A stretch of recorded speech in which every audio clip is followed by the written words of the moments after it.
I never thought one careless glance through my window would change the way I looked at my life.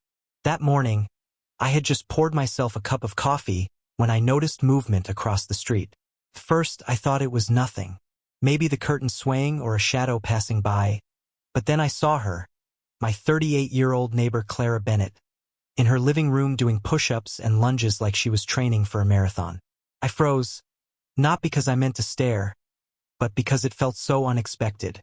I had lived across from her for almost a year, and I never once thought about what her mornings looked like. Now here I was, holding a coffee mug and forgetting to breathe.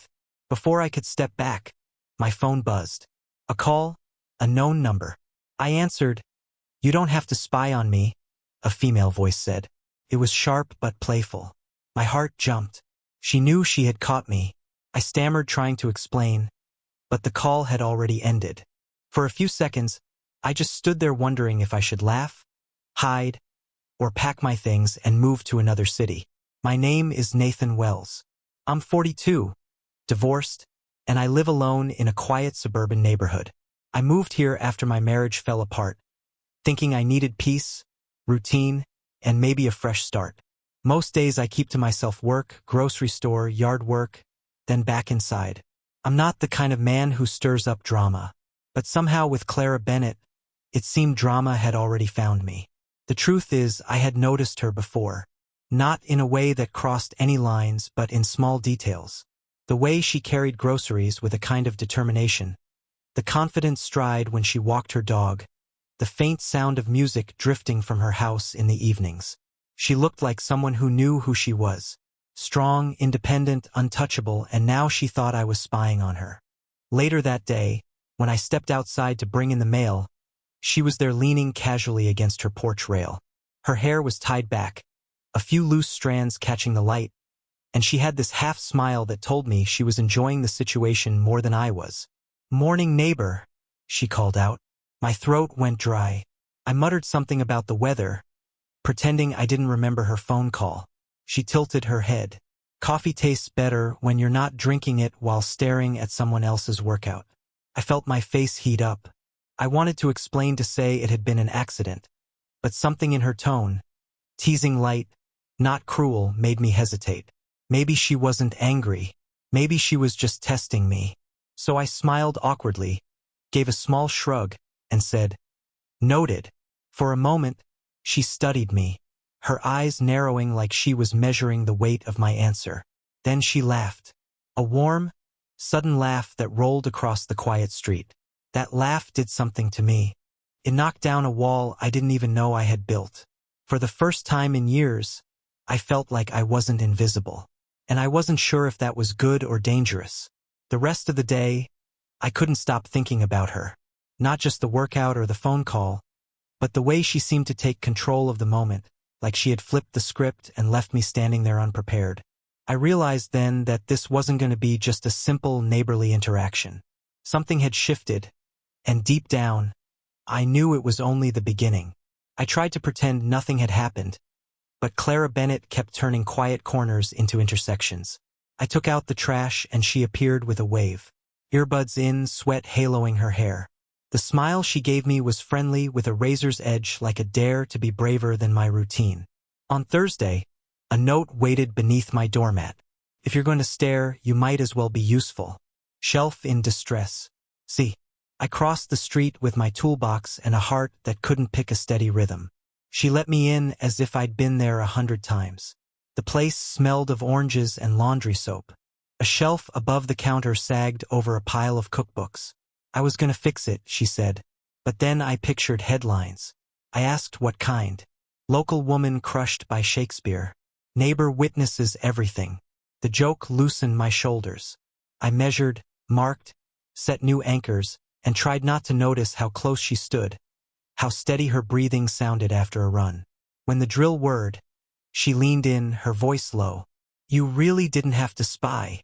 "I didn't," I said too quickly. "I know," she answered, and for a second, the room felt smaller and warmer than it had a right to be. Halfway through, there was a knock. Clara Bennett sighed. "That'll be James Porter." She opened the door to a stocky man in a baseball cap. 60s, the kind who knows your trash day and why you're doing it wrong. His eyes moved from Clara Bennett to my toolbox to me. Evening, he said, stretching the word like a line on the pavement. Nathan Wells is helping with a shelf, Clara Bennett answered. James Porter nodded, concerned in the way that calls itself community spirit. You two be careful with screws, I asked. With stories, he said, leaving the warning hanging in the doorway like a draft. The shelf settled level at last. Clara Bennett tested it with her palm, then with the weight of a few books. Useful staring, she said. Pays off. I should have left. Instead, we sat at her small kitchen table with iced tea sweating into circles. She asked about work. I gave the safe version. Contracts, client calls, nothing cinematic. She listened as if it were braver than it sounded. When she spoke about the community center morning classes, retirees who came for conversation as much as exercise, her voice warmed and I could picture her there, watchful, patient, somehow both soft and impossible to move. On my way out, she touched my sleeve. Tuesday, beginner class. If you show up, James Porter will have new gossip to chew. I didn't promise, but I walked home lighter than I had in months, as if someone had found the dimmer switch and slid it higher. The next day, Lucas Grant called. You sound different, he said. Define different. I told him, like a man who owns a new shirt and is hunting for occasions. I told him about the shelf, the tea, the invitation. Lucas Grant whistled. You're 42, not porcelain. Go.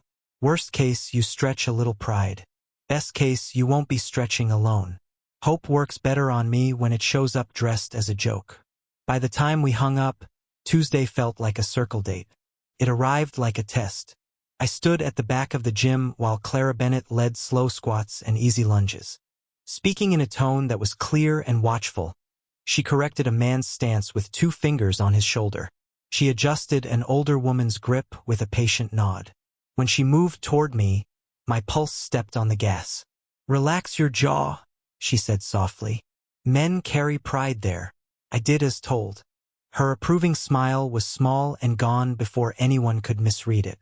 I kept pace, clumsy but willing. After class, as people drifted toward the doors, a tall, fit guy in a branded hoodie walked in like he owned the air. He clapped once loud. Coach Clara Bennett, he said. Didn't know you were recruiting the neighborhood. His eyes touched me then slid away, dismissing. Ethan Cole, she said polite. Edges sanded. We're done here. He ignored that. Management liked my proposal. Thought we could talk. She folded her arms. Send an email. He smiled for an audience that wasn't there. You still owe me that conversation. No, she said. I don't. A beat passed that felt longer than it was.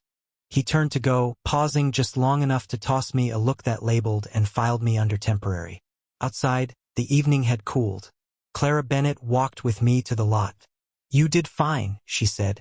For a first time, I told her I'd done worse things in public. She laughed softer than the porch laugh, and it hit me the same way, like a hand nudging down a wall I hadn't known I'd built. At my car, she hesitated, then tapped the roof with 2 fingers. If the shelf survives a week, I owe you dinner. I wanted to say yes so fast it would sound rehearsed. Instead, I said, I'll check the anchors. She shook her head, amused, and started back toward the gym. I watched until the door closed behind her and the glass went dark. And for the first time in a long while, I felt something close to risk and close to hope. And I understood they might be the same thing. Dinner with Clara Bennett didn't happen right away. A week slipped by. The shelf held steady, and every evening I told myself to call her, to stop circling like a man afraid of his own pulse. When I finally worked up the nerve, it wasn't her voice that answered. It was the low laugh of another man echoing through her open window. I froze on my porch, phone in hand, listening until shame made me turn back inside. The next day, at the grocery store, I found out who he was. Rounding the corner with a basket of milk and bread, I nearly collided with him.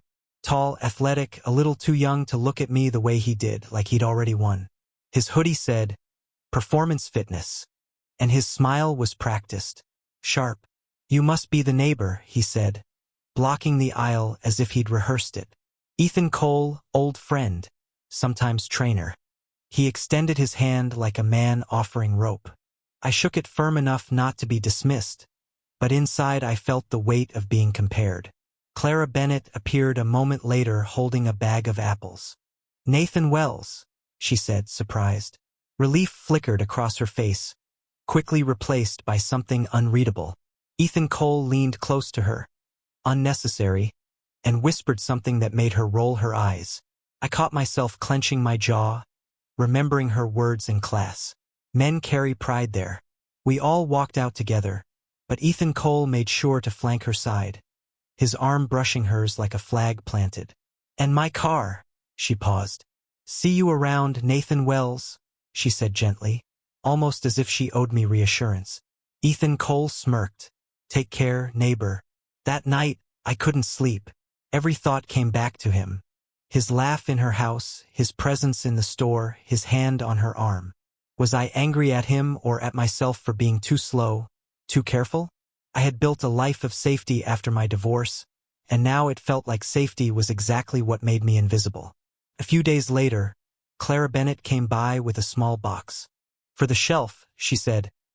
Inside were a set of new bookends, iron, heavy, shaped like running horses. "You didn't have to," I told her. She shrugged. "I wanted to." Silence stretched between us until I asked the question. "I had no right to. Are you seeing him?" Her eyes hardened, then softened. "Ethan Cole and I have history. He helped me after my husband died. But history doesn't mean future." She said it firmly, but her hands twisted in front of her, betraying unease. "He doesn't take no easily." I wanted to promise I'd protect her, but the words felt too large in my mouth. Instead, I said, "Then I'll be here when you need me." She looked at me for a long moment, then smiled, tired, grateful, and something more. The following weekend, the community center held a small fundraiser. Clara Bennett invited me, and I told myself it was nothing, just support for her class. But when I arrived, Ethan Cole was already there, commanding the room with charm, shaking hands, telling stories too loud. People laughed at his jokes. Women touched his arm. He was magnetic and he knew it. Clara Bennett found me near the coffee table. "You came," she said, relieved. I nodded, my eyes flicking toward Ethan Cole. She caught the look. Ignore him. But ignoring him was like ignoring thunder. At one point, he grabbed the microphone, turning a donation speech into a performance. "We all know Clara Bennett," he declared, grinning. "The heart of this place. I've had the privilege of training her, and believe me, she pushes harder than anyone." The crowd clapped. Clara Bennett's smile was tight, forced. Later, as people mingled, Ethan Cole cornered me near the exit. "Look, Nathan Wells," he said, voice low. "Clara Bennett likes company, but she doesn't need saving. Don't mistake neighborly favors for something more." His eyes were cold now, stripped of charm. "She's complicated. You'll just get burned." I didn't answer, maybe because he was partly right. She was complicated, but that didn't scare me. What scared me was how much I wanted her despite it. When Clara Bennett found me again, she slipped her hand briefly on my arm. Just a second, light as a breath, but enough to steady me. "Don't listen to him," she whispered. "I asked you here, not him." That night, walking home alone under the streetlights, I realized something had shifted. This wasn't just curiosity anymore, or the thrill of an accidental glance. I wanted her, and if Ethan Cole thought he could intimidate me into walking away, he had underestimated how long I'd been waiting for something worth the risk. Clara Bennett called late on a Friday evening. Her voice was calm, but beneath it, I heard something restless. "The shelf survived the week," she said, "so I guess dinner's overdue." My answer came quicker than I meant it to when she laughed soft and tired. "Now, if you're free." I walked across the street with a bottle of wine that had been gathering dust in my cabinet. She opened the door barefoot, her hair loose, no makeup, and for the first time, I saw her not as the strong, teasing neighbor, but simply as a woman at home. The living room glowed with lamplight, warm and steady. Dinner was simple pasta, a salad, bread. She admitted she hadn't baked herself. We ate at her small table, knees nearly brushing, trading stories that felt like stepping stones over water. I told her about my divorce, how the silence afterward had been louder than the arguments ever were. She listened without pity, which made it easier to keep talking. When it was her turn, she hesitated. Henry Lane loved mornings, she said finally. He'd run 5 miles before breakfast. Strongest man I knew. One day he just didn't come back. Heart attack. 40. She stared at her hands. You start questioning everything. What you missed, what you didn't say. And then people like Ethan Cole show up. They mean well at first and you're too broken to push them away. I didn't move, afraid she'd retreat if I said the wrong thing. But she looked up, eyes shining, and whispered, I don't want to be someone's project or a memory they're competing with. Without thinking, I reached across the table and covered her hand with mine. She didn't pull away. For a long moment, we just sat there, the hum of the refrigerator filling the silence. Later, we drifted to the couch with our glasses. She leaned back, her shoulder brushing mine. You're quiet, she said. I'm afraid of saying the wrong thing, I admitted. Then don't say anything. She tilted her head onto my shoulder and the world outside fell away. It wasn't passion in the way movies stage it. It was smaller, quieter, the warmth of her weight against me, the steady rhythm of her breathing, the unspoken truth that we both carried scars, but hadn't stopped hoping. I wrapped an arm around her and she let me. That was enough. More than enough. The moment broke when headlights flashed through the window. Clara Bennett stiffened, sat up. I followed her gaze. Ethan Cole's truck idled at the curb. He didn't knock. He just sat there, engine running, his silhouette visible in the glow. After a long minute, the truck pulled away. Clara Bennett exhaled. He's been checking in too often, she murmured. Calls, visits. I told him I need space. I could hear the edge of fear beneath her calm. And if he doesn't give it? I asked. She gave a small bitter smile. Then I'll have to be clearer.